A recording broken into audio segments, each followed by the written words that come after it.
Khalid Sheikh Mohammed, the mastermind of September 11th, the self-confessed beheader of Daniel Pearl, the trials that Eric Holder suggested and Obama suggested take place in Lower Manhattan. Do you have any thoughts on whether that should happen or whether or not, and what should we be doing with Khalid Sheikh Mohammed? Well, I don't think those trials should happen.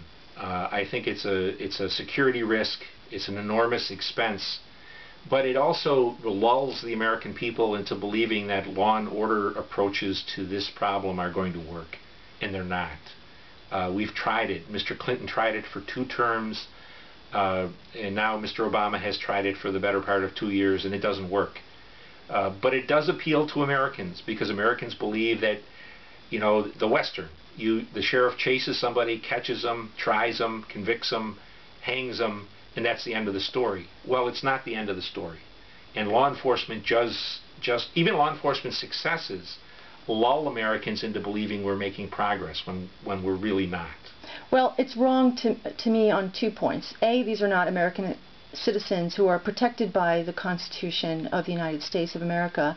And B, it sets up a soapbox, a public platform to air their grievances, which are very successful in terms of theater and propaganda, and being able to express your views. And thirdly, they're not afraid of us. Not at all. They know that we're not going to hurt them, we're not going to harm them, and I don't believe in torture, but I really do believe in imbuing a certain amount of fear into our enemies, because these are the insane taking over the asylum. I agree with all those things, and I also think that we're confronting a problem which we've never had before and our allies have never had, and that's prisoners of war you can never release.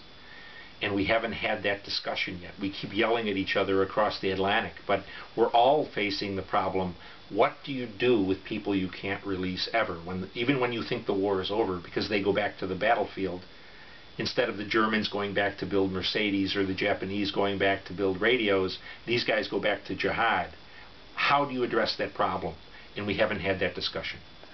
I think that the Middle East, the people in the Middle East who are more sort of honest about things than we are understand that there is no sort of rehabilitation program for terrorists, and they do think it's absurd that we're teaching them how to do art therapy and sending them to Bermuda to go surfing and enjoy ice cream, and to think that these people are suddenly going to turn around. I think the turnaround rate would be very, very small. So what do we do? Well, you kill them on the battlefield as much as you can, and you have to come to grips with what you do with them if you capture them, because a large percentage will go back to fight you.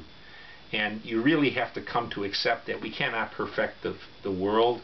Americans have a tremendous weakness for believing people are perfectible.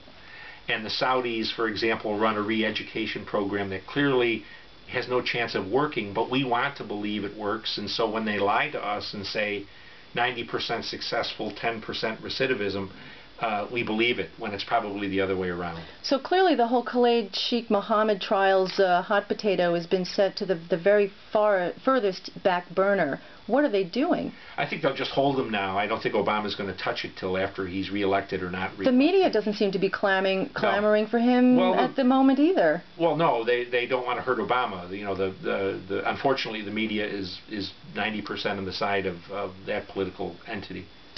Ground Zero Mosque. Yeah. There was a big protest against it. 70% of Americans were against it.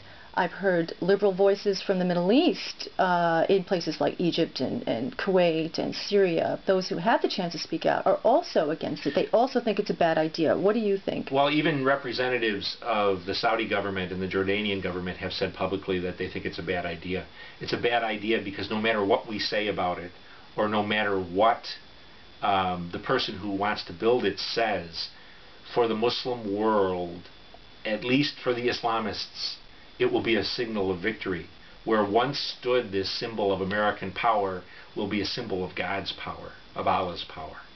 And whether it's intended to be that way or not, the reality is it will be a symbol of Muslim victory over the West. It seems to be their intention, because despite the outcry and the very real and passionate feelings of New Yorkers, people like me who lived here, who took the brunt of these attacks, I mean, New York really, really took the hardest hit here. They seem to be indifferent and actually hostile to the idea that we don't want this here. Well, they use it, again, they use our own freedoms against us. The freedom of religion and freedom of speech, they use it against us. But, you know, my own opinion is you could just as easily move it somewhere else and have the same effect. You know, you can pray at it then or do whatever you want to do it. But to build it on the site of the towers or near it is going to be viewed, and I think not only in Islamist circles, but across the Muslim world, as a symbol of God's victory.